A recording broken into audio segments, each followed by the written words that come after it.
Alrighty guys, so we are going to be installing the bolts and grommets. Now typically I like to buy them as an assembly. However, right now these together are in a national back order, but you can buy just the actual grommet or the rubber by itself, and you can just reuse the actual bolt and the little sleeve. Okay, so just to kind of give you a heads up, you can do something like that. Either way, when we drop an oil pan, this is something that I always replace, which is typically going to be the complete assembly. But again, since it's on a national back order, you have to go ahead and just simply buy the grommet, or you can buy the grommet. If you don't want to, that's up to you. But guys, if you're going to do it, in my opinion, do it right. This is reusable. This is obviously the new one. You're going to see it as a little lip. Okay, that little lip is going to go north towards the engine block, and that's all you literally do is just slide it right over. So we're going to do the same thing for all 18 of them. Okay, you're going to do that, and then you just simply, bam, slide it through.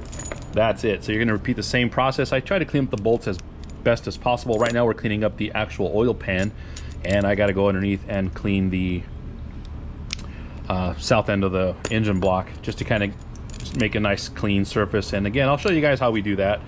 I've got a bunch of seals that we're going to go ahead and replace. For example, I've got the O-ring tubes. I've got the seals that go on the side of the oil pan itself, one for the left and one for the right.